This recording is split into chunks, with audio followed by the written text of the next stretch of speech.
首先要做嘅嘢，撳鐘仔 subscribe、comment、share、like 我係啦哋嘅片係啦。咁啊，當然有興趣嘅朋友可以成為我哋頻道會員啦。兩個係 level 嘅，咁啊 level 1就係 enthusiast。Level 2就係 connoisseur，咁啊大家悉隨尊便啊！好，咁咧我哋今日咧做咩咧？可能係 connoisseur 級別啦。係，你要介紹下啦。係啦，一啲我哋叫做古董或者舊嘅accessories 啦。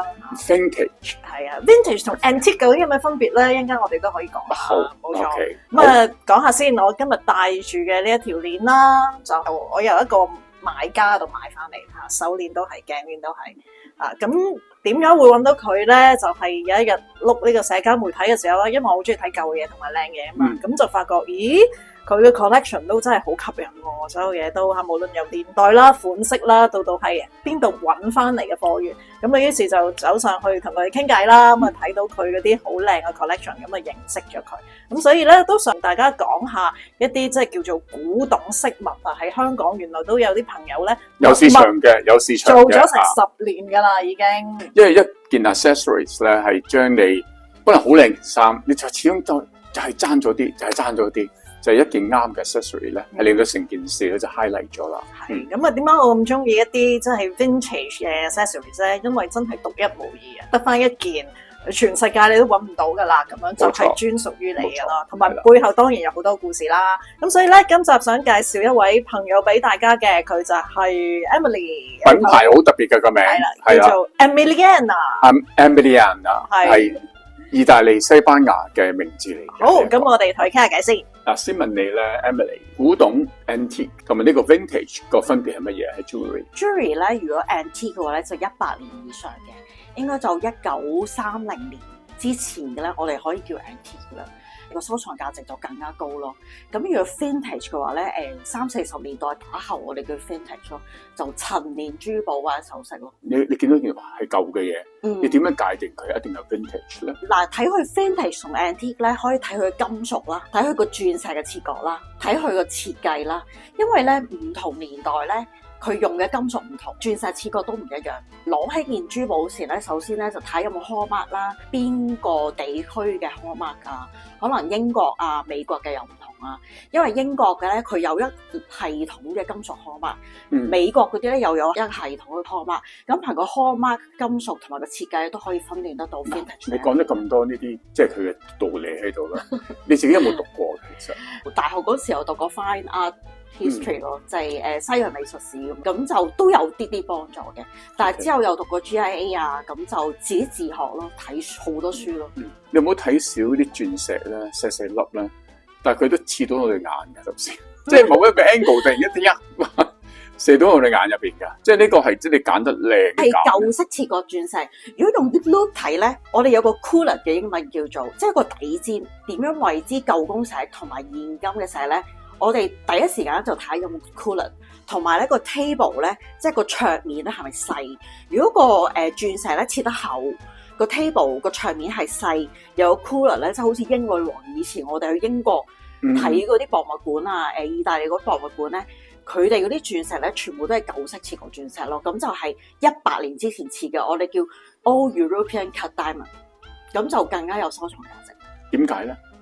因為冇啊，而家我哋全部係 modern brilliant cut 嘅，用機切，以前係手切嘅。但佢以前即係古老嘅 cut 法咧，係即係嗰個優勝嘅地方喺邊度咧？佢哋會着重希望個鑽石個重量重啲咯，因為鑽石始終稀有嘛。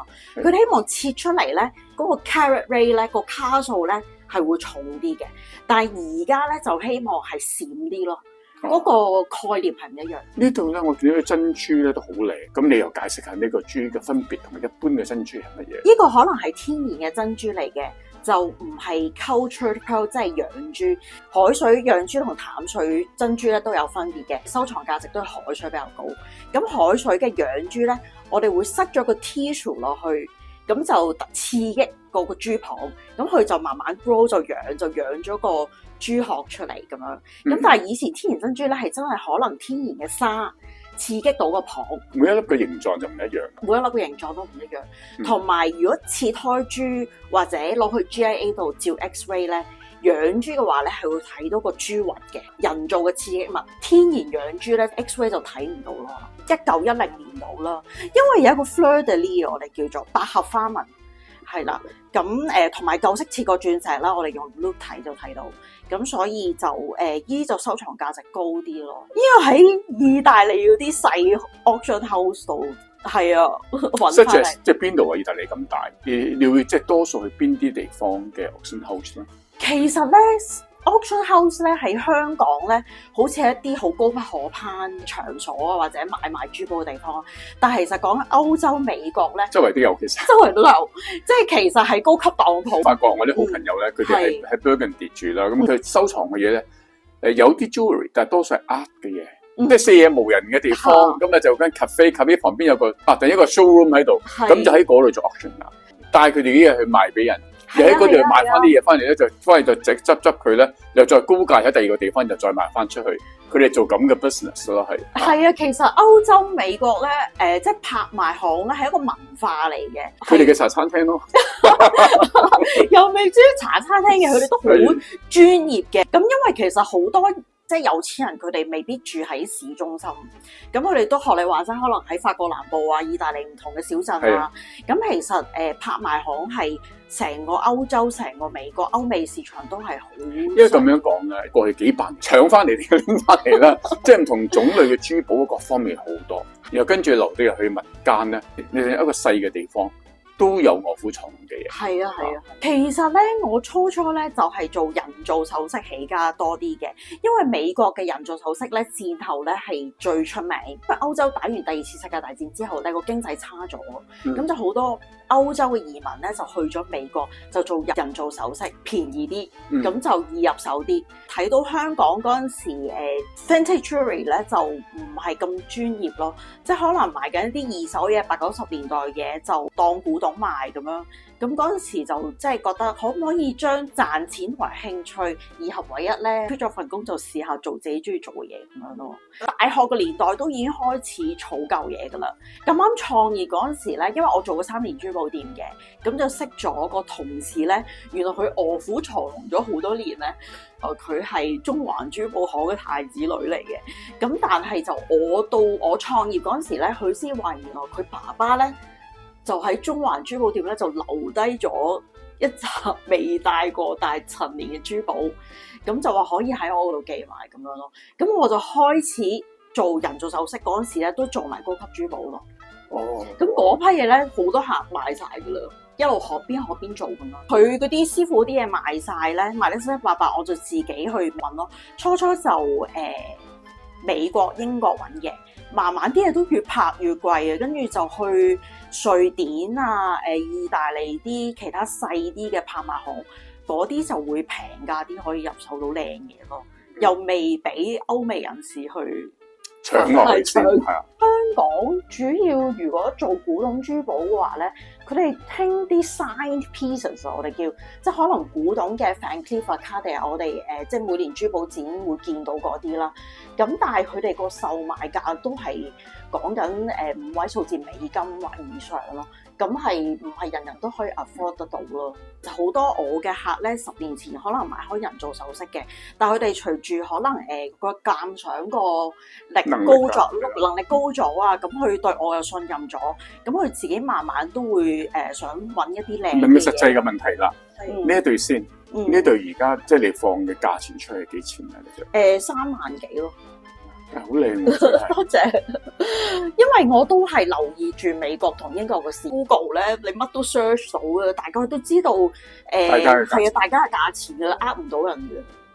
都其實真係好靚嘅，3萬幾。呢個最舊嘅咧就係維多利亞時期嘅戒指，我哋叫 Gypsy Ring 咯。咁呢個係愛德華時期美國揾翻嚟嘅，佢哋嗰啲雕工好靚嘅，真係人手雕嘅咯。愛德華時期美國嘅就藍寶，一般嗰啲戒指就一個環環住隻戒指，佢係向上延伸嘅，即係打上去咧，係呢個向上延伸嘅咯。通常就行家就會問咗先嘅，跟住寄到翻嚟，我自己再睇寫咯，驗寫槍驗寫啦，度寫嘅尺寸啦。咁跟住我其實同啲行家都有啲 group 嘅群組，有陣時我自己都唔肯定究竟佢係咩年代，都會問翻啲行家咯。呢啲就英國㗎啦，呢個瑞典㗎啦，呢個咧係好特別嘅 transitional cut diamond， 佢又唔係Old European cut 又唔係 Modern Brilliant cut， 兩種鑽石嘅設計中間嗰年代，大概30-40年代咯 ，Late Art Deco 咯。呢個就英國我自己 hand carry。呢係咩嚟嘅？係都係 Old European cut diamond。呢條手鏈。呢條係頸鏈嚟嘅。咁呢個英國嘅戒指咧都係 Old European cut diamond。